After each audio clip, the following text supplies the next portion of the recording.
Hola gente hermosa, ¿cómo andan? ¿Todo bien? Esta vez vengo con algo nuevo, distinto, que es matemática para farmacia y bioquímica. Vamos a resolver un modelo de primer parcial, vamos a hacer la parte de el regulatorio. No vamos a contar en este video con la parte de promocional, aunque si lo necesitan se los grabo, son esos últimos dos puntitos que en general viene con teoría, ¿no? Bueno, vamos entonces con los puntos de este parcial que se tomó el año pasado, 2024, para repasar un poquito. A ver, el punto 1 dice... sea P2 igual a 1 menos x más 1 más 5 por x más 1 cuadrado, el polinomio de Taylor de orden 2 centrado en x0 igual a menos 1 correspondiente a la función f. Hallar el polinomio de Taylor de orden 2 centrado en x0 igual a menos 1 de la función g de x, que es 2x cuadrado más f de x. Bueno, primero vamos con los datos. Porque es importante tener en cuenta que cuando a mí me dan un polinomio de Taylor, lo que tengo que plantear es qué datos me da sobre la función para la cual calculé ese polinomio en el centro donde lo calculé. Entonces tengamos en cuenta que en este caso, este polinomio es un polinomio para f en x0 igual a menos 1. Bueno, la definición del polinomio de Taylor me indica que la función evaluada en el x0 vale lo mismo que el polinomio valuado en el x0. Pero además, la primera derivada de la función en x0 vale lo mismo que la primera derivada del polinomio. Y así hasta la derivada del orden que coincide con el grado del polinomio. Si el polinomio es de grado 2, entonces hasta la segunda derivada se dan estas coincidencias. Esto es importantísimo anotarlo desde entrada, porque yo probablemente necesite datos sobre f, pero f no está, no tengo la función f. ¿Quién me va a dar datos sobre f? Su polinomio, por lo menos en el menos 1, porque se ve que es la zona o el punto donde me importa el valor de f. Entonces, si yo tomo la función original, el polinomio original, perdón, y lo evalúo en menos 1, me queda 1 menos 1 más 1, más 5 por menos 1 más 1 al cuadrado. Reemplacé por menos 1 a las x del polinomio. Entonces, esto me queda que esto da 0 y esto también da 0, o sea que finalmente me termina dando 1.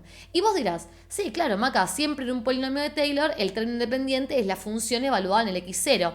Ojo, porque si el polinomio está ordenado, es decir, por ejemplo, este cuadrado está desarrollado, el término independiente no coincide con el x0, así que ojo con eso, siempre reemplazar para corroborar. Después, con f en x0 no coincide.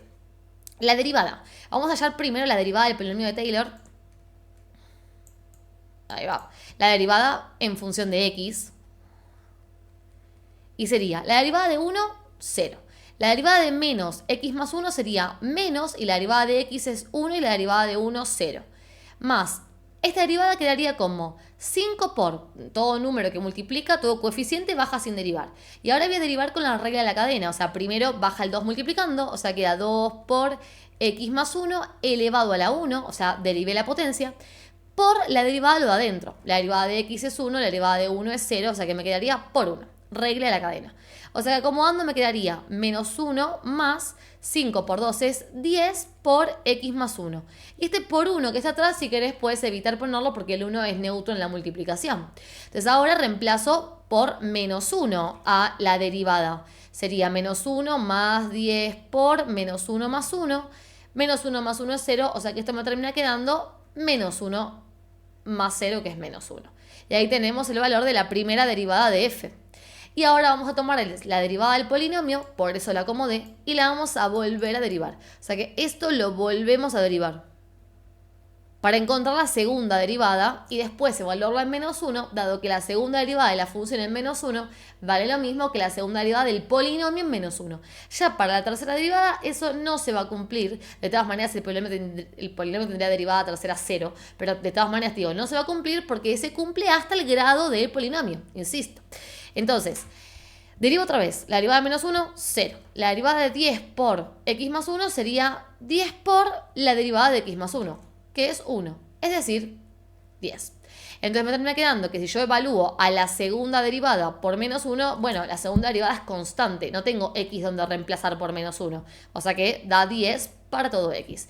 Bien, así es como me importa la información. O sea, yo con esto estoy leyendo que f en menos 1 es igual a 1, que f' en menos 1 es menos 1 y que f' en menos 1 es 10. Esto es lo que me importa del polinomio de Taylor para f. Ahora, a mí me piden que yo forme un Taylor de orden 2 para g. donde g es igual a 2x al cuadrado más f de x. Entonces lo que yo tengo que hacer es plantear primero cómo es el polinomio de Taylor. En este caso, para x0 igual a menos 1 también. Y digo, bueno, siendo g la función, entonces el polinomio de orden 2 centrado en menos 1 sería la función g valuada en x0 más la primera derivada de g valuada en x0 por x menos x0 más la segunda derivada de g valuada en x0 dividido el factorial de 2 por x menos x0 al cuadrado. O sea, planteo la fórmula de polinomio de Taylor.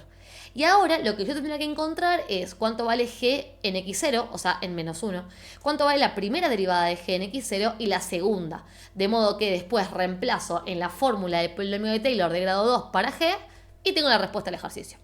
Entonces, vamos a derivar g. A ver, en realidad primero necesito g en x0, o sea, g evaluado en menos 1. Me quedaría 2 por, reemplazo la x por menos 1 al cuadrado, más f en menos 1. Al haber tomado los datos de esta manera, yo ya sé cuánto vale f en menos 1. F en menos 1 es 1, ¿sí? Por eso es tan importante tomar correctamente el polinomio de Taylor como dato. O sea, tomarlo así y no tomar el polinomio, copiarlo y ya está. Porque ahora tengo servido el ejercicio. Bueno, no sé si servido, pero digo, yo sé que f en menos 1 es 1, entonces reemplazo por la imagen. Me quedaría 2 por menos 1 al cuadrado, que sería 2 por 1, más f en menos 1, que yo ya sé que es 1. 2 por 1, 2, más 1 es 3. O sea que ya tenemos la primera parte, esto es 3. Ahora vamos con la derivada de g. Derivo g por primera vez. Separo en términos. La derivada de 2x al cuadrado, bajo el 2 multiplicando, me queda 2 por 2, 4x a la 1, ¿no? Porque le bajamos un grado al exponente. Y la derivada de f, f no es una función, no es un seno, un coseno, un logaritmo que tenga una fórmula. Se va a expresar como f', ¿sí? Cada vez que te aparezca la f, la derivada va a ser f y un palito, ¿sí? Entonces ahora yo quiero la derivada de g evaluada en menos 1. Sería entonces 4 por menos 1 más f' en menos 1. 4 por menos 1 es menos 4. Y la derivada primera de f en menos 1 ya hemos calculado que había dado menos 1, gracias al polinomio de Taylor. Menos 4 menos 1 es menos 5, así que ya tenemos esta partecita de acá. Y por último, la segunda derivada de g, que para la segunda derivada usamos la primera, o sea que derivamos esta de acá.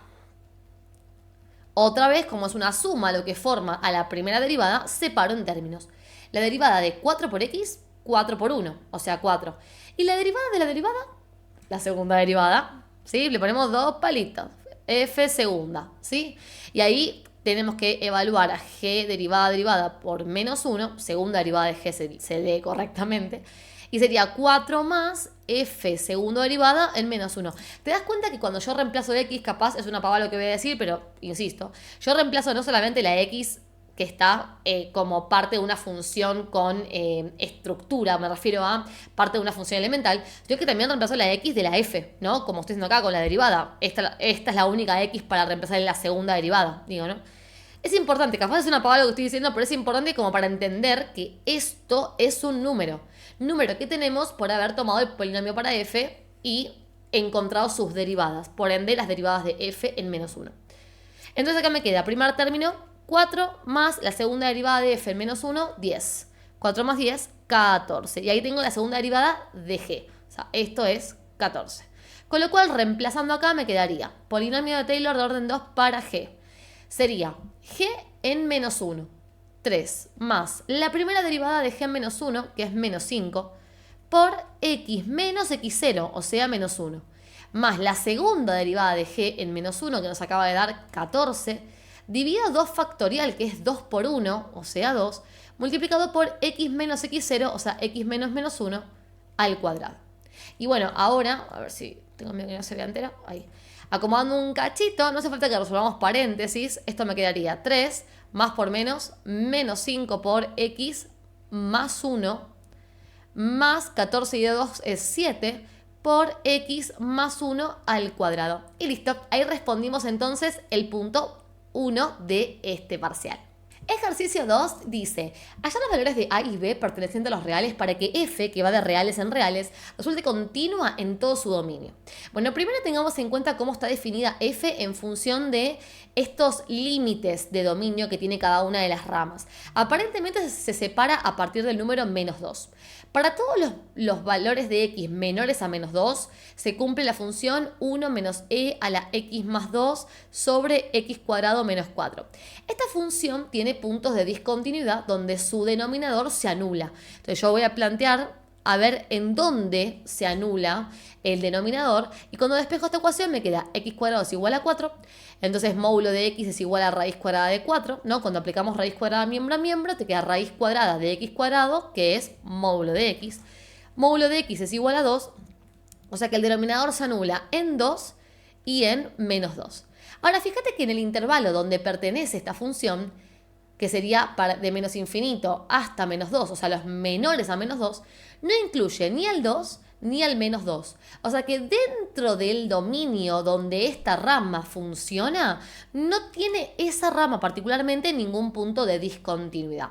Si lo tuviera, habría que analizar, bueno, qué tipo de discontinuidad trae. Pero qué suerte que no tiene, porque dice que yo quiero que esta función sea continua en todo su dominio. Por otro lado, cuando x vale exactamente menos 2, la función toma valor a, dice. O sea que es justo sobre menos 2, ni mayor ni menor. Y para los mayores a menos 2, o sea, de menos 2 hacia el más infinito, la función que actúa es 5bx menos 3 cuartos. Fíjate que acá está la x, ¿no? Después, esto sería un número, bueno, acá por supuesto otro real, pero si vos lo pensás para analizar qué tipo de función es, no es fracción, no es logaritmo y no tiene raíz. Eso quiere decir que no tiene ninguna raíz con índice par, ¿no? No tiene ninguna restricción. Su dominio es todos los reales. Eso quiere decir que es continua para todo R. De hecho, si la mirás con cariño, esta es la pendiente, esta es la ordenada al origen, esto es una función lineal. Bueno, no hace falta que tengas en cuenta eso, sino que no tiene restricción por no ser ninguna de las tres que te nombré anteriormente. Entonces, esta función es continua en todo su dominio, o sea, de menos 2 a más infinito. Con lo cual, cuando hablamos de continuidad, el único valor de x donde esta función podría ser discontinua y lo voy a forzar a que sea continua para que sea continua en todo R, es menos 2. O sea, en menos 2, esta función particularmente tenía un problema en el menos 2, pero el menos 2 no lo incluía, ¿no? Pero menos 2 particularmente podría ser un punto de discontinuidad. ¿Por qué? Porque es el valor donde se separan las funciones. Entonces podría ser que una rama y la otra, o sea, la de la rama de la izquierda y la rama de la derecha tengan distintos valores de límite y que, por ejemplo, ahí resulte discontinua. Bueno, vamos a buscar A y B para que en menos 2 resulte continua. A ver, todo este análisis que yo acabo de hacer es lo que uno debería pensar en los ejercicios, aunque nobleza obliga, es verdad que generalmente con plantear continuidad en el valor donde se separan las x, alcanzaría. O sea, yo quiero que, ya que estas continúan todo su intervalo, estas continúan todo su intervalo, bueno, que sea continua en menos 2, porque el único punto donde no sé si es continua es menos 2. Entonces, generalmente se es continuidad solamente acá, pero no está mal, por si el ejercicio no es de incógnitas, sino que es analizar continuidad. Recordar que se analiza la continuidad de cada rama y luego en el punto donde se separan ellas, ¿sí? Bueno, entonces, voy a forzar o voy a buscar, mejor dicho, que sea continua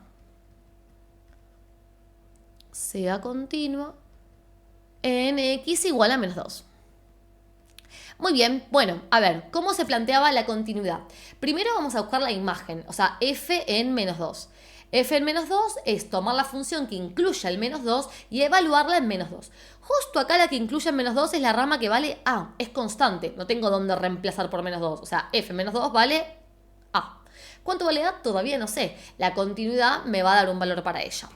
Ahora planteo límites laterales. Voy a hacer el límite cuando x tiende a menos 2 por izquierda, y eso quiere decir tomar la rama de la izquierda del menos 2. Como dice este gráfico, la rama de la izquierda sería esta de acá, ¿no? Entonces me quedaría 1 menos e a la x más 2 dividido por x cuadrado menos 4, ¿no? Si evalúo por menos 2, numerador y denominador, fíjate que te queda acá menos 2, atiende a menos 2 la x, por ende queda 1 menos e elevado a menos 2 más 2, que es 0, E a la 0 tiende a 1, 1 menos 1 tiende a 0. Y en el denominador tengo x cuadrado menos 4, si yo reemplazo x por menos 2 al cuadrado tiende a 4. 4 menos 4 tiende a 0. O sea que es una indeterminación 0 sobre 0, que la puedo salvar utilizando la regla del L'Hopital. ¿Qué decía la regla del L'Hopital? Que yo puedo derivar numerador por un lado, denominador por el otro, en indeterminaciones de tipo 0 sobre 0 y salvar la indeterminación. Entonces, derivo numerador. La derivada de 1, 0, no lo pongo. Menos la derivada de la e es sí misma, e a la x más 2. Pero como en el numerador tengo una función, no es solamente x, tengo que multiplicar por la derivada del numerador. La derivada de x es 1, la derivada de 2 es 0. Esto es una regla de la cadena. Y por otro lado, aparte, derivo el denominador. La derivada de x cuadrado es 2x y la derivada de menos 4, 0. Evito ponerla. Una vez que aplico la regla del L'Hopital, vuelvo a reemplazar las x. Acá te conviene ir poniendo igual, acá. Bien, vuelvo a reemplazar las x. Entonces, cuando x tiende a menos 2, el exponente me tiende a 0. E a la 0 tiende a 1. O sea que esto es menos 1 por 1, es decir, menos 1. Y en el denominador tendría 2 por menos 2, o sea, menos 4. Y menos 1 dividido menos 4, un cuarto. O sea que el límite es un cuarto. Ahora planteemos el límite cuando x tiende a menos 2, pero por derecha. O sea que tomo la función que está a la derecha del menos 2, que vendría a ser la función lineal. 5bx menos 3 cuartos. Acá, al no haber denominador, dudo que quede indeterminado, porque yo reemplazo la x por menos 2 y digo, bueno, 5b por menos 2, 5 por menos 2 es menos 10, me queda menos 10b. Y menos 3 cuartos es un término independiente y el límite de las constantes es la constante. O sea que este límite termina ahí. Bueno, ¿qué tiene que pasar para que sea la función continua? Lo primero que tiene que pasar es que exista el límite. Para que exista el límite, los laterales tienen que dar iguales. O sea que un cuarto tiene que ser igual a menos 10b menos 3 cuartos para que el límite exista, de primera, que el límite exista. Y ahí puedo despejar b, ¿ves? Porque yo voy a pasar el 3 cuartos sumando. Un cuarto más 3 cuartos es 4 cuartos, o sea 1. Y ahí el menos 10 lo paso dividiendo y me queda 1 dividido menos 10 es b. O sea, menos un décimo. Es igual a b, quise poner. Esto implica que si b vale menos un décimo, ambos límites darían un cuarto. De hecho, puedes reemplazar acá por menos un décimo. Menos 10 por menos un décimo menos 3 cuartos te tiene que dar un cuarto, como el otro límite. O sea que límite 1 es igual a límite 2 y dan ambos un cuarto. Listo, existe el límite, pero eso no es conclusión de la continuidad. Para que una función sea continua en un punto, la imagen de la función en el punto y el límite tienen que ser iguales. O sea que si la imagen valía a y el límite valía un cuarto, entonces a tiene que ser igual a un cuarto. Y esta es la definición de continuidad. Que exista f en el punto, la imagen, que exista el límite. Entonces, para que sea continua,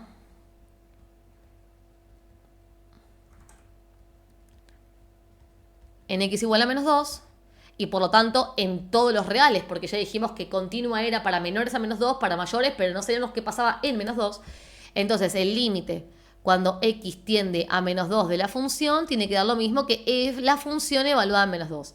Esto dio un cuarto, esto a. Por eso a tiene que ser igual a un cuarto. Y ahí encontramos las dos incógnitas para que la función sea continua en todos los reales. Ejercicio 3 dice, analizar la existencia de puntos de inflexión de la función.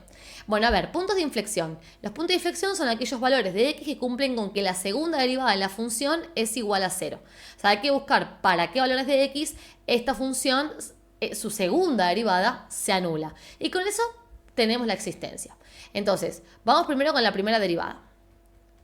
Tengo una función compuesta, o sea que aplico la regla de la cadena. Sería e elevado a menos 2x cuadrado multiplicado por la derivada del exponente. Acuérdate que la e siempre se deriva como sí misma, con lo que tenga arriba. Pero no te olvides de al lado multiplicar la derivada del exponente.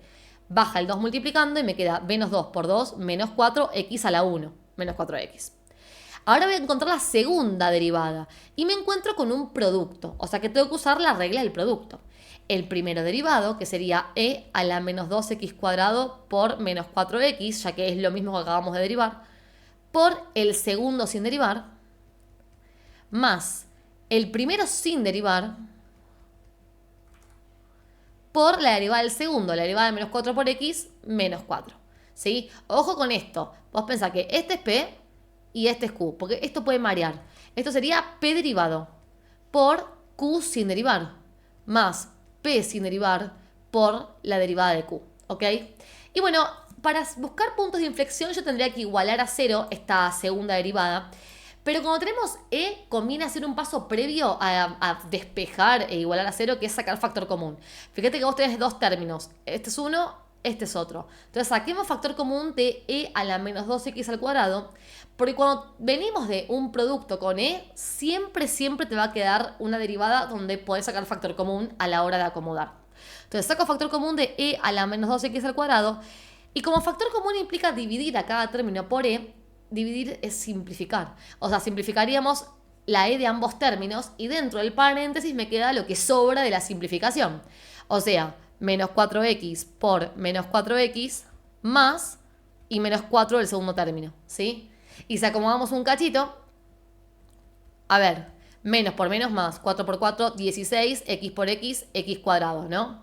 Y más menos 4, bueno, menos 4. Ahora sí tenemos la segunda derivada linda, bonita, y la vamos a igualar a 0. Entonces me queda E a la menos 2x cuadrado por 16x cuadrado menos 4 igual 0. Tenemos una multiplicación igualada a 0.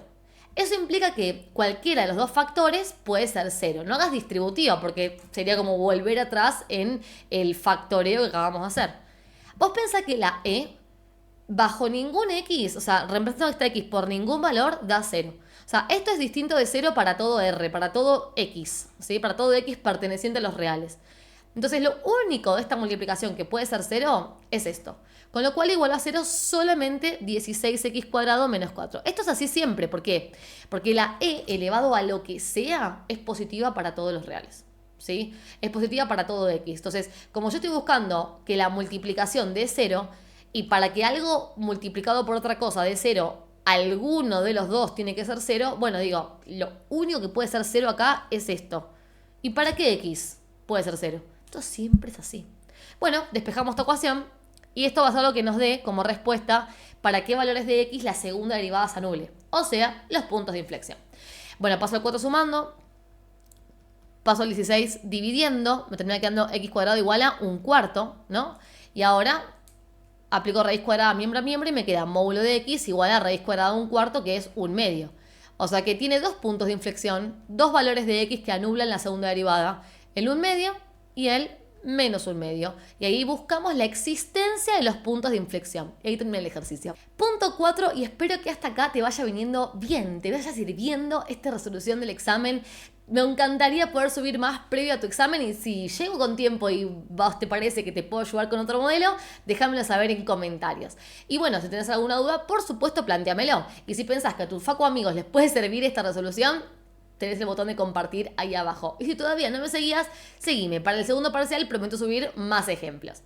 Bueno, te dice, utilizando el concepto de diferencial, eligiendo una función y punto conveniente, hallar un valor aproximado de e a la 1 sobre 100, siendo f de x igual a e a la x, aunque eso no hace falta que te lo aclaren, deberíamos poder plantearlo nosotros. Es más, voy a hacer como que no me lo dieron por las dudas de que te toque algo donde no te dan esto. Bueno, yo quiero calcular aproximadamente cuánto vale e a la 1 sobre 100. Y usando los conceptos de aproximación con diferencial, yo lo que tengo acá es que si f en x0 más delta x es aproximadamente igual a f en x0 más el diferencial de f en x0, donde el diferencial de f es f evaluado en f derivada, evaluado en x0 por delta x. Bueno, ¿qué es lo que vamos a plantear acá? Usando el concepto de diferencial, vamos a tratar de aproximar cuánto vale e a la 1 sobre 100. El exponente, porque, a ver, estaría bueno que tengamos en cuenta cómo son las funciones elementales, ¿no? E a la x, seno de x, logaritmo natural de x, raíz cuadrada de x. Lo que ocupa el lugar de la x en la expresión a aproximar va a ser tu valor de x. O sea, en la función e es e a la x. De hecho, acá me lo aclararon para que lo tengan en cuenta. O sea, que nuestra x es 1 sobre 100, lo que sustituye a la x en la función. 1 sobre 100, que si lo pasas a decimales, haces 1 dividido 100 en la calculadora, vas a ver que te queda como 0,01. Entonces, lo primero que vamos a hacer es definir quién es nuestro x. O sea, tomando la función original de esta expresión, la que tiene x, bueno, lo que ocupa el lugar de la x, eso es mi x. 1 sobre 100 en este caso. O 0,01, como lo quieras tomar. ¿Quién va a ser x0? Un valor cercano a este entero. Ese valor tiene que ser tal que cuando lo reemplace en la función, tiene que darme lo más lindo posible. A ver, justo la e es bastante particular y limitante, porque la e, al ser un número irracional, elevado a cualquier potencia que no sea 0, va a dar un número irracional. O sea, e a la 1, e a la 2, e a la 3, vas a ver que te va a dar con coma infinita. El único valor para el cual e actúa lindo es el 0. E a la 0 da 1. Entonces, no por nada te dieron como x 0,01, porque el valor más cercano entero a 0,01 que hace que la función de linda es 0. Entonces, lo que vas a buscar siempre es un valor entero cercano al x. Obviamente, el número más cercano a 0,01 te iba a llevar a pensar en el 0. Pero además de eso, pensá, che, ¿qué onda cuando reemplazo la función en la x por 0? ¿Queda bien? ¿Queda un entero la respuesta? Sí, queda entera. Espectacular, me sirve eso. ¿Se entiende? Bien, entonces, una vez que tomo el x0 y que tomo x, también planteo la función. La función siempre va a ser la expresión dada reemplazando x en el lugar del número. O sea, e a la x. Por eso te comentaba que no hace falta que te den la f de x. No sé, si por ejemplo tienes que calcular la raíz cuadrada de 124, bueno, la función en este caso sería raíz cuadrada de x, por ejemplo. Siendo x el 124, ¿ves? Lo que ocupa el lugar de la x en la función. Y un x0 cercano, ¿qué raíz cercana a 124 me da entera? Y bueno, ahí a calcular, creo que es el 144, que es el más... Ah, no, 121 es el más cercano. El 121 que da raíz cuadrada de 11. Bueno, 121 me sirve porque la raíz da entera. ¿Va la idea? Más o menos. Bueno, una explicación un poco rápida, pero para que lo tengas en cuenta. Entonces, ¿qué tenemos que encontrar? Primero, f en x0. F en x0 en este caso sería entonces f de 0, porque acuérdate que le llamamos x0 al valor más aproximado al x dado. F en 0 sería entonces e a la 0, y e a la 0 es 1. Por otra parte, vamos a calcular el diferencial de f. Y el diferencial de f en x0 se compone por la derivada de f en x0, o sea, la derivada de f en 0, y el diferencial de x, que ahora vamos a hablar de él, o el incremento en x. Bueno, cuestión. La derivada de f hay que encontrarla primero. La derivada de f es e a la x, porque la derivada de e a la x queda igual. O sea que la derivada de f en 0 es e a la 0, o sea, 1, al igual que la imagen. Y el incremento en x es la distancia entre los valores de x que estamos usando. O sea, la distancia entre x y x0. En ese orden, x menos x0. Por eso incremento puede dar positivo o puede dar negativo. Incremento de x o diferencial de x es lo mismo. ¿Sí? Si lo tenés anotado así, no, de f no. Justamente de f no son iguales. Pero de x da igual. ¿Sí? Bueno. Entonces, la resta esta me quedaría como x 0,01 menos x0, 0, o sea 0,01, o bien 1 sobre 100 si lo querés dejar en fracción. Cuando hago el producto entre la derivada de la función en 0 y el incremento en x, tengo el diferencial de la función en 0. Y esto sería entonces esto que es 1 por el incremento que es 0,01 y esto me da 0,01. Y ese es el diferencial de la función en 0. Bien, por último, entonces vamos a plantear la definición de aproximación. La función evaluada en x0, o sea 0, más delta x, es decir, acá, 0,01, es aproximadamente igual a la función evaluada en x0, o sea en 1, más el diferencial de la función evaluada en x0, o sea, me equivoqué. Sería la función evaluada en x0, que es 0, y el diferencial de la función evaluada en x0, que es 0. Esto vale 1. Bien, o sea que sería f evaluado en 0,01 es aproximadamente igual a f en 0, que es 1, más el diferencial de f en 0 que nos dio 0,01. Esto sería entonces decir, la función en 0,01, o sea, e elevado a 0,01, porque nuestra función era esta.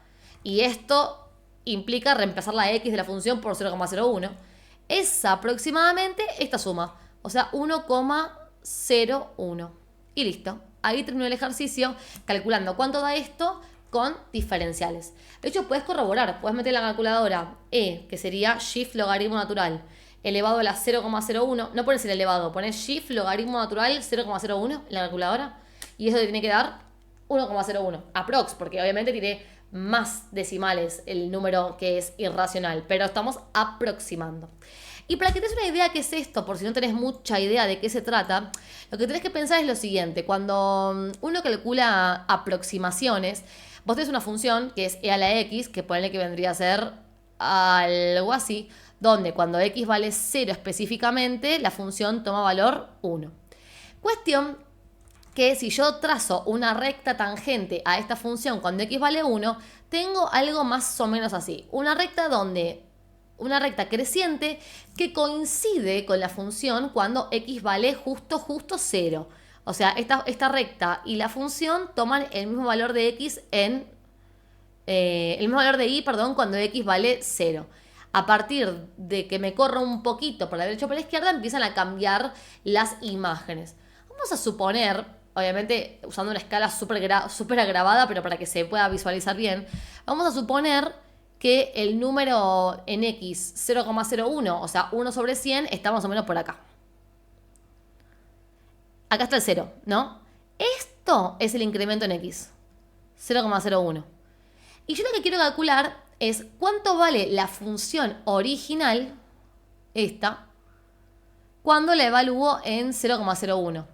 Y la verdad es que no lo sé porque esto sería tomar e elevado a 0,01 y dependería de la calculadora para saber cuánto vale. Se supone que yo lo quiero hacer con diferenciales, o sea que lo puedo hacer con cuentas de suma y resta y no tener que pasar por el cálculo de un número irracional con la calculadora. Entonces, ¿qué es lo que hace este método? En vez de tomar el valor de la función original, toma cuánto vale la recta tangente en f en 0,01. Y dice, bueno, más o menos la función va a valer lo mismo que lo que vale la recta tangente en 0,01. O sea, la diferencia es un cachito, dice. Hay un cachitito de diferencia acá entre un valor y el otro, y el que estoy calculando es este. O sea, este número, y de pronto no es el valor de la función original en 0,01, es el valor de la recta tangente en 0,01. Eso es lo que estamos haciendo, ¿sí?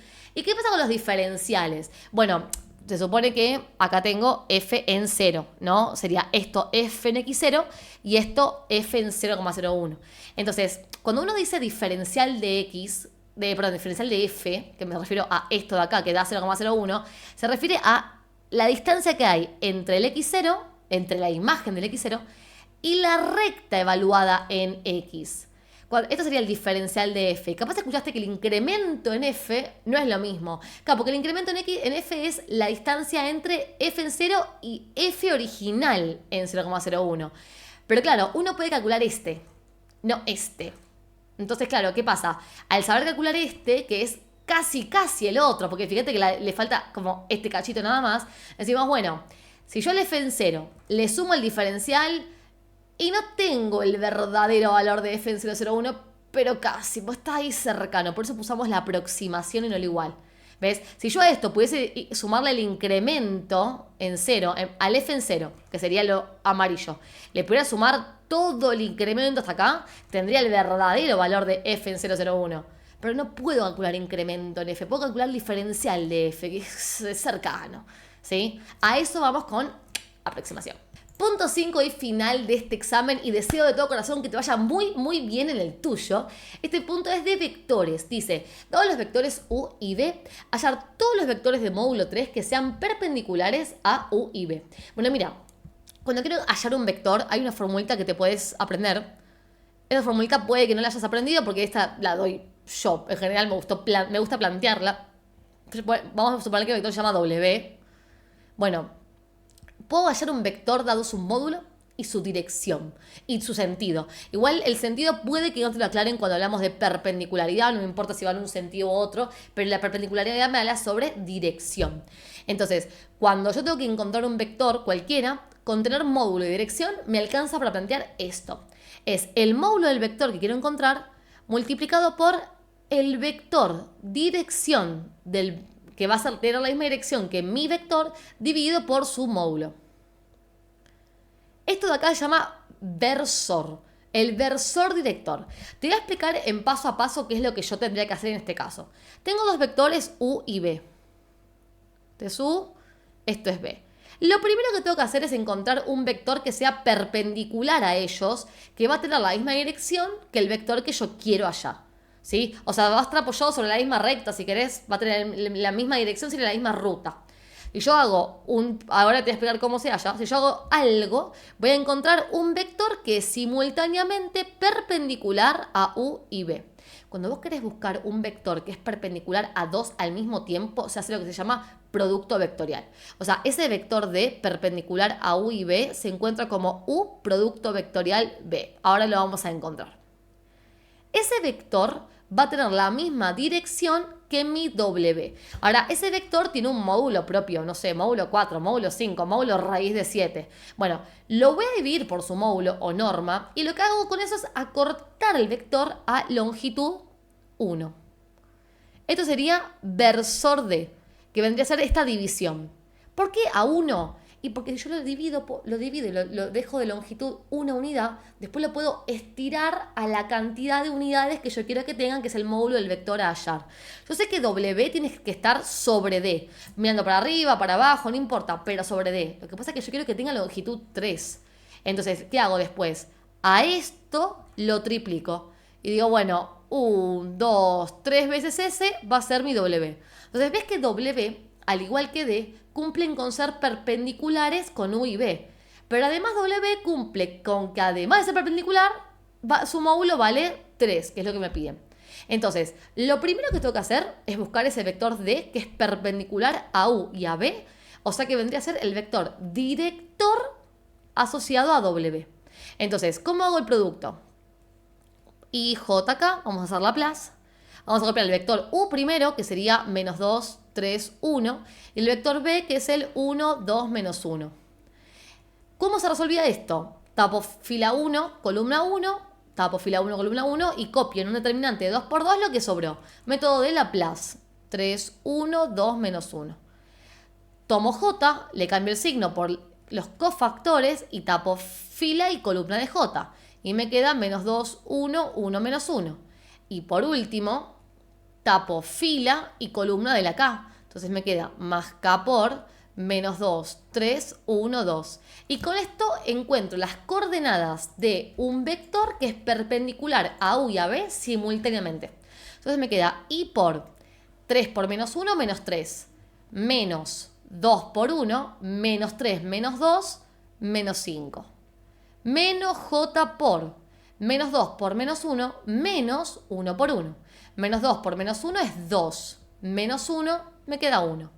Más K por menos 2 por 2 es menos 4. Menos 3 tenemos un menos 7. Entonces el vector D perpendicular a U y B tendría coordenadas menos 5. Por acá tendríamos menos 1. Ojo con el menos de la J, no te lo comas.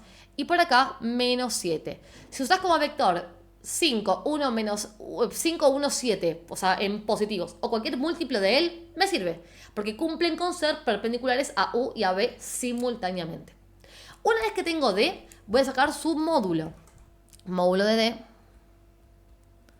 sería la raíz cuadrada de la primera coordenada al cuadrado más la segunda coordenada al cuadrado más la tercera coordenada al cuadrado.